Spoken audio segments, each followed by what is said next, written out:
नमस्कार दोस्तों, मैं फिर से एक छोटा सा वीडियो लेकर आपके सामने हाजिर होने जा रहा हूं और मुझे खुशी है कि आज का हमारा टॉपिक होगा पैरामीटर्स।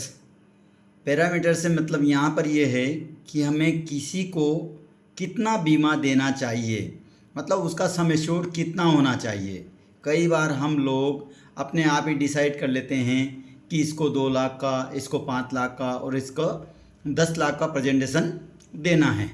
ये हम सामने वाले की स्थिति और पोजीशन और कोई स्टेटस नहीं देखते हैं और अपनी तरफ से ही हम डिसाइड कर देते हैं। हुआ यूँ कि मैं एक छोटे से एक उदाहरण से पेश करना चाहूँगा जो किसी एजेंट के साथ में घटना घटित हुई है।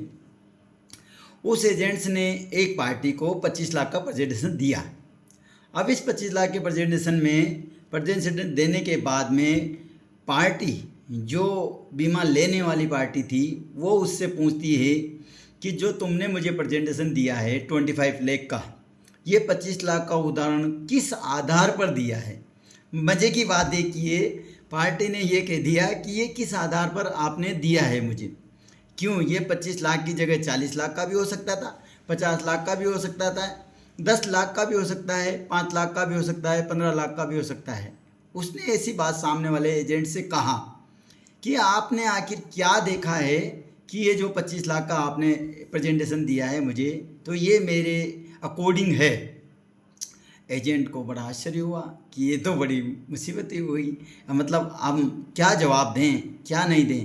तो इसके लिए हम आज जो 2 मिनट का वीडियो बनाने जा रहे हैं वो है पैरामीटर्स। पैरामीटर्स का मतलब सामने वाले को कितना प्रेजेंटेशन देना है और कितने लाख का उसको बीमा सम एश्योर्ड बताना है, ये तो किसको कितना बीमा बेचना है इसके ऊपर। तो दोस्तों हम चलते हैं लाइफ।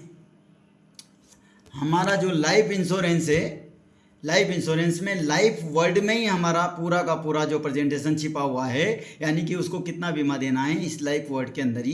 तो सबसे पहले हम इस लाइफ को ही एक्सप्लेन कर लेते हैं कि लाइफ LIFE। लाइफ में हमारे पास 4 लेटर्स हैं, पहला L, फिर I, फिर F, फिर E। तो L for stand liability. L जो है लाइबिलिटी के लिए जाना जाता है। लाइबिलिटी से मतलब हम यहाँ ये देखना चाहेंगे कि उसके ऊपर कितना तो लोन है, उसने कितना फाइनेंस मतलब अपने ऊपर उधार ले रखा है जिसको उसको व्यक्ति को चुकाना है। तो उसको मद्देनजर रखते हुए हमें सम एश्योर्ड डिसाइड करना है। दूसरा हमारा वर्ड है, लेटर है आई फॉर इनकम। व्यक्ति की हमें इनकम देखनी है। सामने वाले की इनकम 10,000 है, 20,000 है, 50,000 है, 1 लाख है, 1.5 लाख है, मतलब वो मंथली कितना कमाता है, इस बात को देखकर हम उसका डिसाइड करेंगे कि उसको बीमा कितना देना है। मान लीजिए एक उदाहरण के लिए ले लेते हैं अपन कि उसका 1 लाख रुपए मंथली सैलरी है।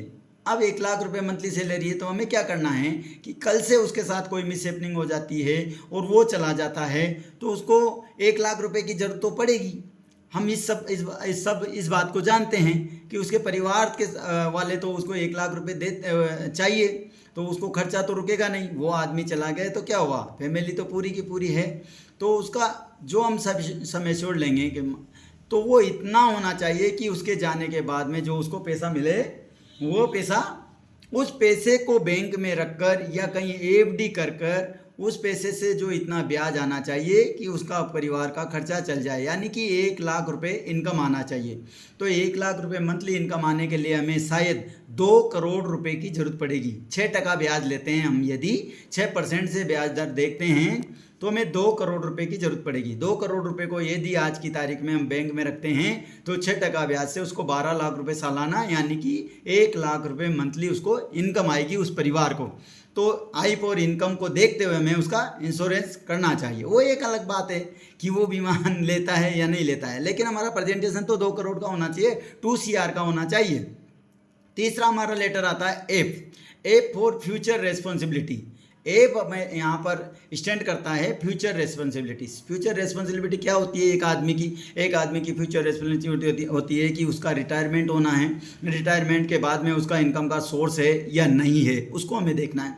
उसके बाद उसके बच्चों की एजुकेशन होती है, एजुकेशन शिक्षा, उसके शिक्षा पर कितना खर्च हो सकता है, कितना खर्चा आएगा, वो भी एक फ्यूचर का पॉइंट होता है। तीसरी बात होती है कि मैरिज, बच्चों की मैरिज अपने स्टेटस के अनुसार आदमी करता है, तो उसका स्टेटस क्या है, उसको कितना मैरिज के लिए चाहिए। एक शादी में 2 बच्चे हैं तो 2 शादी में, 3 बच्चे हैं तो तीनों की शादी में कितना पैसा उसको चाहिए। तो ये सारा कुछ हमें एप फॉर फ्यूचर रेस्पॉन्सिबिलिटी, इस पॉइंट को भी मद्देनज़र रखना चाहिए और डिसाइड करना चाहिए कि उसका सम एश्योर्ड कितना होना चाहिए।